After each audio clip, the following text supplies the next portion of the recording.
Hello and welcome to Thought for January the 10th. Our readings are Genesis chapter 19, Psalm 22 and Matthew chapter 12. And our thought is, My God, why have you forsaken me? Our Psalms reading today, chapter 22, begin with the last words Jesus utters on the cross. My God, why have you forsaken me? This is the Psalm of David, and we must reflect on his experience when he was in deep depression, almost certainly when he was being pursued by Saul and his henchmen and forced to hide in the wilderness. It is not difficult to have some appreciation of this desperate prayer of David, after going forth so valiantly against Goliath and then being so successful that the people could sing, Saul has struck down his thousands, but David his 10,000s, as we read in 1 Samuel chapter 18 verse 7. Suddenly David's situation changes. Now he is hiding in caves. Saul is seeking clues as to where he might be. Does David have any friends?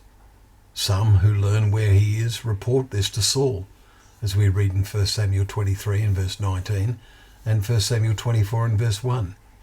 This psalm expresses how David was feeling.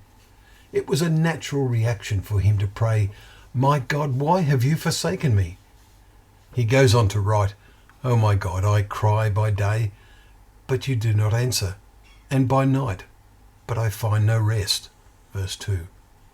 It is natural from our human perspective that we should think in terms of cause and effect, but God sees the bigger picture, the larger perspective of spiritual training, such as when Jesus was led up by the Spirit into the wilderness to be tempted or tested, as we read last week in Matthew chapter 4 verse 1.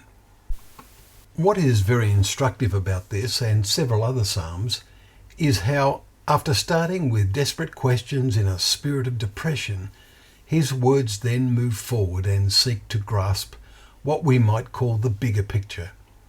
Yet David's life in some of his experiences was a prophecy of what happened to Jesus. David, in fleeing, left clothing behind, and he notes, They divide my garments among them, and for my clothing they cast lots, verse 18, an event which was to repeat itself in the life of Jesus. Then David's thoughts move on to think positively, and he tells God, I will tell of your name to my brothers. In the midst of the congregation I will praise you, verse 22. Then comes a greater and more far-reaching vision of the future.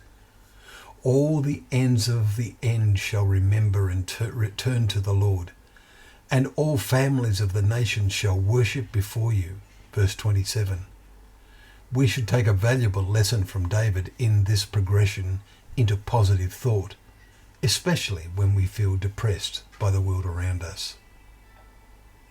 Well, thank you once again for joining us for Thought for the Day, where together we can open up the pages of God's Word, knowing that Word to be a lamp to our feet and a light to our path.